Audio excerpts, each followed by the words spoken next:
Hello বন্ধুরা, good morning, শুভ সকাল। সবাই কেমন আছো? আশা করি সবাই খুব খুব খুব ভালো আছো। তোমাদের আশীর্বাদে আমরাও খুব ভালোই আছি। তো এখন সকাল ওই 6:30টার মতো বাজে, আর আজকে বারটা হলো রবিবার। তো এখন থেকে ব্লগটা স্টার্ট করছি তোমাদেরকে সাথে নিয়ে। আশা করি আজকে ব্লগটা তোমাদের ভালো লাগবে। স্কিপ না করে পুরো ব্লগের সাথে থাকার অনুরোধ রইল। তো দেখো, সকাল সকাল উঠে পড়েছি। এখন তো 6:30 বাজে, তো আমি উঠেছি প্রায় ওই 6টার দিকে। তো উঠে বাড়ির যে সমস্ত বাসি কাজ ছিল, তো সেগুলো আমার হয়ে গেছে। তারপর দেখো, সকাল সকাল এক কাপ চা করে নিলাম, মানে ওটা নিজের জন্য নয়, ওটা শ্বশুর মশাইকে দিয়ে আসলাম বানিয়ে। তারপরে এসে বিছনাটাকে গুছিয়ে নিলাম, আর এখন এই ব্যানের মতোটা আছে, এটা পেতে দিচ্ছি। ওই যে সোনু আছে, তো তার জন্যই আসলে এটা পেতে দিচ্ছি। তো পাতা হয়ে গেছে, আর এখন আরও বেশ কিছুটা কাজ বাকি আছে। শুধুমাত্রই বাসি কাজটুকুনি হয়েছে। তো বিছনা তো গোছানো হয়ে গেছে। তো এখন কয়েকটা জিনিসপত্র আছে, ওগুলো পেরে নেব। এই যে শাড়ি, কয়েকটা ব্লাউজ, এইগুলো আসলে কি বলো তো, ও বাড়িতে আমি গেছিলাম, তোমরা তো জানো। তো ওখান থেকে ফেরার পর না কি হয়েছে, এগুলো এখনও পর্যন্ত কেচে গোছানো হয়নি। আর হাজব্যান্ড আর বড় ছেলে দুজনের যা জিনিসপত্র ছিল, ওগুলো সব কেচে গুছিয়ে ফেলেছি, কিন্তু নিজের জিনিসগুলো আর গোছানো হয়নি। তো সেই জন্য ওগুলো আমি মোটামুটি রেখে দিলাম। তো ওগুলো আর কি বিছনা গোছানোর পর কেচে মেলে দেবো, আর খুব বেশিক্ষণ সময় লাগবে না, যতগুলো নতুন জিনিস। তো তারপর দেখো, আমি ঝটপট করে নিচের বিছনাটাও গুছিয়ে নিলাম। তো এখন এদিকটায় এগুলো রেখে দিচ্ছি। কী বলো তো, বিছনার ওপরে রাখলে না বড্ড বিশাল জঙ্গল টাইপের লাগে, তো ওই জন্যই আমি ওই চেয়ারটার ওপরে সব রেখে দিই। তো ওগুলো গুছিয়ে দেখো জিনিসপত্র কাচলাম, আর তারপর আবার ওপরেও চলে এসেছি। তো জিনিসপত্র কাচাটা তোমাদেরকে দেখাইনি। তো এই যে এসে এই যে জিনিসপত্র মেলা স্টার্ট করে দিচ্ছি। তো ফার্স্টেই আর কি শার্টটা একটুখানি উল্টিয়ে নিচ্ছি, না হলে কী বলো তো, এখন যে পরিমাণ রোদ্দুর পড়েছে, কালারটা নষ্ট হয়ে যাবে। তো ওই জন্যই। আর এটা এই জামাটা ইউজ করিনি, কিন্তু তবুও পরিষ্কার করে দেওয়ার একটা কারণ, হঠাৎ দেখলাম কিছু একটা জামার মধ্যে লেগেছে, তো ভাবলাম পরিষ্কার করে দিলে হয়তো উঠে যাবে আসলে, ওই ভেবেই আর কি পরিষ্কার করে দেওয়া। তো দেখলাম যে কাচতেই ওটা উঠে গেছে। তো বেশ ভালোই হলো, পরিষ্কারও দাগটা উঠে গেল। তো ওই জন্য মোটামুটি কেচে দেওয়া হয়েছিল। আর এদিকে এই যে ব্লাউজগুলো মেলে দিচ্ছি, আর একটু পরে এসেই তুলে নেবো, খুব বেশি শুকানোর দরকার নেই, অল্প একটু শুকিয়ে হালকা হালকা শুকিয়ে গেলেই তুলে নেব। তারপর সিঁড়িতে দিয়ে রাখলে মোটামুটি শুকিয়ে যাবে। আর এখনকার রোদ্দুর তো খুব বেশিক্ষণ সময়ও লাগবে না, খুব অল্প সময়ের মধ্যেই জিনিসপত্রগুলো সব শুকিয়ে যাবে।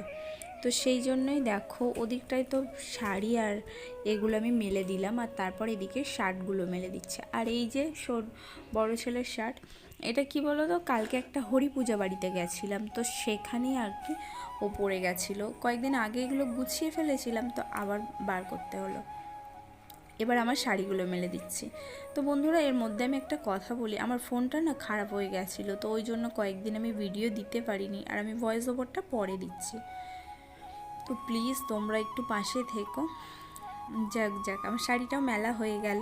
আর বন্ধুরা, তার মধ্যে আরও একটা কথা বলি, জানো তো, একটা মানুষ সবার কখনো প্রিয় হতে পারে না। তো বিশেষ করে তো শ্বশুরবাড়ি আসার পরে একদমই নয়, হয়তো কিছু কিছু মানুষের কপাল ক্ষেত্রে সবার প্রিয় হয়ে ওঠে, কিন্তু ম্যাক্সিমাম মানুষই প্রত্যেকটা মানুষের প্রিয় হতে পারে না। শ্বশুরবাড়ি আসার পরে সে তার আপ্রাণ চেষ্টা করে প্রিয় হয়ে ওঠার, কিন্তু সেটা সম্ভব হয় না। তো দেখো, মোটামুটি জিনিসপত্র মেলে আমি স্নান করে নিলাম, আর একটুখানি চুলেও শ্যাম্পু করেছি, তো ওই জন্য খুব ভালো মতো করে মাথাটাকে মুছে নিচ্ছে। আর এই গরমে কি বলো তো, চুল তো একদম ছেড়ে রাখা যায় না, প্রচণ্ড গরম লাগে। তো এখন মোটামুটি আমি চুলটাকেও খুব ভালো মতো করে আঁচড়িয়ে নেব। এখন ভেজা চুল কি হয়, আঁচড়ালে না চুলটা বড্ড ঝরে, কিন্তু তবুও একটুখানি আঁচড়ে নিচ্ছি, হালকা করে, খুব বেশি আঁচড়াবো না, হালকা একটুখানি আঁচড়ে নিলাম, নিয়ে একটুখানি সিঁদুরটাও পরে নেবো। একবারে না পরলে না অনেকটা লেট হয়ে যায়, আর আমার ঠিক স্নানের পরে সিঁদুর না পরলে খুব একটা ভালো লাগে না, মনের মতো হয় না। তো সেই জন্য আর একটুখানি আচার দিয়ে চুলটাকে আমি আটকে রাখলাম। চুল এখন আপাতত ছেড়ে দিয়েছি, পরে রান্নার সময় চুলটা আবার বেঁধে নেব। তো এখন সিঁদুরটুকুনি পরে নিই, পরে আবার রান্না করতে যাবে। আর আগেই সবজি টবজিগুলো আমি কেটে রেখেছিলাম, মোটামুটি একটুখানি সিঁদুর পরে আর একটুখানি প্রণাম করব ঠাকুরকে, করে চলে যাব রান্না করতে। তো এই দেখো আমি রেডি হয়ে গেছি। তো রেডি হয়ে ওদিকে ঠাকুর প্রণাম সেরে চলে এসেছি রান্নার দিকে। তাই দেখো একটা পুঁই শাকের চচ্চড়ি হবে, আর হবে এই যে মাছ এনেছিল, রুই মাছ কাটা, পটল দিয়ে তরকারি। তো মাছটাকে তো দেখলে, আর এই যে জলটাও এনে রেখেছি। আজকে আর বালতিতে জল আনিনি, গামলিতে এনে রেখেছি। তো দাঁড়াও, এখন ঝটপট করে মাছটাকে একটুখানি লবণ আর হলুদ দিয়ে মাখিয়ে নিই, তারপর উনুনে জাল ধরাবো বা বাদ বাকি যে সমস্ত কাজ আছে সেগুলো করব। তো এই দেখো লবণ হলুদ দিয়ে মাছটা আমার মাখানো হয়ে গেছে।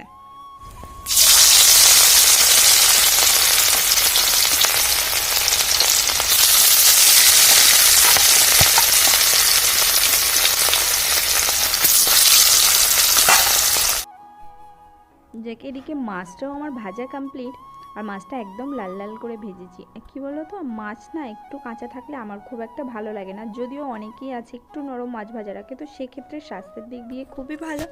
বাট আমি কিন্তু এরকম মাছ ভাজা ছাড়া একদম ভালো লাগে না। তো সেই জন্য মাছটাকে লাল লাল করে ভেজে নিলাম, আর এদিকে পটলটাও ভেজে রেখেছি। আর আদা রসুন পেঁয়াজ মানে একটুখানি দিয়েছি, দিয়ে খুব ভালো মতো করে আলুটাকে কষিয়ে নিচ্ছি। আলুটা সিদ্ধও হয়ে গেছে।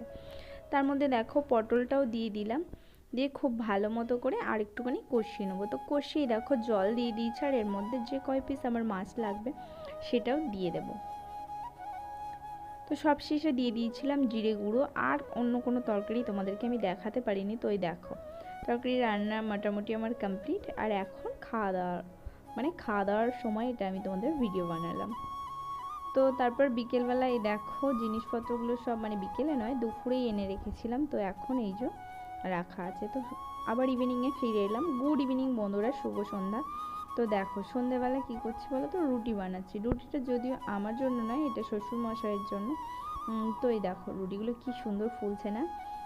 আসলে রুটির আটাটা খুব ভালো মতো করে না মাখলে কিন্তু ফুলতে চায় না।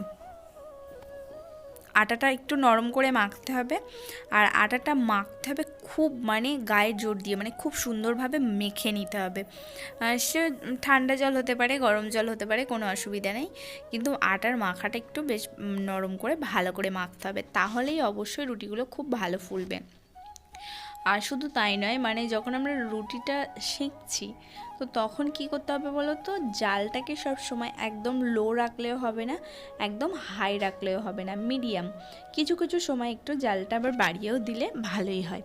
তো এইভাবে যদি রুটিটা আর কি শাকা যায় তো তাহলে সব থেকে ভালো হয়। তো আজকে তো মোটামুটি আটা মাখা কিভাবে মাখি সেটা দেখায়নি, তো অন্যদিন তোমাদের সঙ্গে অবশ্যই শেয়ার করব। তো দেখো আরও একটা রুটি দিয়ে দিয়েছি, ওই 9টা-10টার মতো রুটি বানিয়েছিলাম। মা আর বাবা, মানে বাবাই খাবে মেনলি, এবার হয়তো মা খেতে পারে, বা হয়তো কেউ খেতে বসে হয়তো একটা কেউ নিল, তো ওই জন্য একটুখানি বেশি করা থাকে। বাবার 4টে মতো রুটি হলেই হয়ে যায়। দেখো কথা বলতে বলতে এই রুটিটাও কি সুন্দর ফুলেছে না। তো রুটিগুলো প্রত্যেকটা রুটি আমার বানানো হয়ে গেছে, আর তারপরে আমি চলে এসেছি দেখো ঘরে। আর ওদিকে সোনু বাইরে খেলছে। তো এখন ওই 9টা 9:30টার মতো বাজে। তো এগুলো গুছিয়ে আবার সোনুকে যাব খাওয়াতে। সোনুকে খাওয়ানোর ঘুম পাড়ানোর সবই বাকি আছে, বা আমাদের খাওয়াটাও বাকি আছে। তো এখন ভাবলাম ঝটপট করে আমি জিনিসপত্রগুলো গুছিয়ে নিই। আর কি বলো তো, এগুলো যদি রেখে দিই ঘরের মধ্যে তাহলে না বড্ড বিশাল জঙ্গল টাইপের হয়ে যাবে। কারণ আমার যেহেতু তোমরা জানো এই একটা ঘরের মধ্যে 4জনের জিনিস থাকে, পাশে যেহেতু ঘর আছে কিন্তু সেইভাবে রাখা হয় না, বা রাখার কোনো সেই জায়গা নেই, বা আরও কিছু কারণ আছে যেগুলো তোমাদের সঙ্গে শেয়ার করিনি, তবে আস্তে আস্তে অবশ্যই তোমাদের সঙ্গে শেয়ার করব আমি। তো দেখো কথা বলতে বলতে একটা শাড়ি ভাঁজ করা হয়ে গেছে, আর আগে দুটো ব্লাউজও ভাঁজ করে রেখেছি, এখন এই শাড়িটাও ভাঁজ করে নেব। আর জানো তো বন্ধুরা, আমি কয়েকদিন আগে বলছিলাম আমার শরীরটা ওই যে শ্বাসকষ্টের সমস্যাটা একটু বেশি বাড়াবাড়ি হচ্ছিল, তো এখন না একটু কমেছে। আবার 2-3 দিন দেখছি হালকা হালকা শ্বাসকষ্ট হচ্ছে। তো কে জানে এটা এইভাবেই থেকে যাবে নাকি সেরে যাবে। তো বাবা মহাদেবের নামে তো ব্রত করছি, আর তার সাথে সাথে ডক্টরও দেখাচ্ছি। তো তোমরাও একটু আশীর্বাদ করো যাতে মোটামুটি আমার প্রবলেমটা সেরে যায়। তো এটা নিয়ে সত্যি বলতে খুব চিন্তায় আছি। তো দেখো কথা বলতে বলতে আমার শাড়িগুলোও ভাঁজ করা হয়ে গেছে। এবার একটা ব্লাউজ ভাঁজ করতে আছে, আর ওই আগে তো দুটো ভাঁজ করে রেখেছি। তো মোটামুটি সবগুলোই গোছানো হয়ে গেছে। গোছানোর পরে একবারে উঠিয়েও দেব, নিচে আর কিছু রাখবো না, যেহেতু এখনও ড্রেসিং টেবিলে কয়েকটা 2-3টে মতোই সোনুর জিনিসপত্র আছে, ওগুলোও তুলতে হবে। এখনও না ব্লাউজটা ফিটিংস করা হয়নি, যদিও একদিন আমি গায়ে দিয়েছিলাম, তো দেখি একদিনের মধ্যে আবার নামিয়ে ফিটিংস করে নেব। কোথাও বেরোতে গেলে না তখন সমস্যা হয়ে যাবে, তো আজকে আর হবে না, অন্য একদিন এটা ফিটিংস করে নেব। তো এখন আবার এই দুটো জামাও আছে, শার্ট আছে, তো এই শার্টগুলোকেও ভাঁজ করতে হবে। আয়রন করলে একটু ভালো হতো। কি হয়েছে বলো তো, আয়রনের জন্য নিচে যে বোর্ডটা রাখা ছিল, হয়তো তোমাদের সঙ্গে ওগুলো শেয়ার করা হয়নি, তো ওই বোর্ডটা আসলে খারাপ হয়ে গেছে, তো ওই জন্য আর আয়রন করা হচ্ছে না। তো এই দেখো আমার জিনিসপত্র সব গোছানো কমপ্লিট। তো বন্ধুরা, জিনিসপত্র তো গোছানো কমপ্লিট, আর রাতের খাবারও বানানো হয়ে গেছে, আর এখন প্রায় 9:30 মতো বাজে, মানে বাড়ির সমস্ত কাজই এখন হয়ে গেছে। তো এবার সোনুকে আর কি খাওয়াবো, খাইয়ে ঘুম পাড়াবো। তো সারাদিন তো যতটুকু যা পারলাম তোমাদের সঙ্গে শেয়ার করলাম, মানে যেটা হয় না খুঁটিনাটি সমস্ত সব কিছু শেয়ার আমি সেটা পাচ্ছি না এই মুহূর্তে দাঁড়িয়ে, কারণ এখন শোনো অনেকটাই ছোট, তো এত ছোট আর তার মধ্যে এত কিছু সম্ভব হচ্ছে না। যতটুকু যা পসিবল হচ্ছে আমি ততটুকুই তোমাদের সঙ্গে শেয়ার করছি। বাড়িতে তো সব কিছুই করতে হয়, কিন্তু তার মানে এই নয় মানে সেটা আর কি সব কিছু আর কি শেয়ার করা সম্ভব হচ্ছে না। তো চলো, যতটুকু যা পারলাম আজকে সারাদিন তোমাদের সঙ্গে শেয়ার করলাম। তো প্লিজ তোমরা সাথে থেকো, পাশে থেকো, ওকে সাপোর্ট করো, ভালোবাসা দিও, যাতে আমি এগিয়ে যেতে পারি ভবিষ্যতে। আর কি বলবো, যদি তোমরা সাপোর্ট করো তাহলেই সম্ভব এগিয়ে যাওয়া। তো প্লিজ তোমরা সাপোর্ট করো। তো চলো আজকে তাহলে ভিডিওটা আমি এখানেই শেষ করছি। তোমাদের সঙ্গে দেখা হবে নেক্সট কোনো ভিডিওর সাথে। ততক্ষণ তোমরা ভালো থেকো, সুস্থ থেকো, টাটা।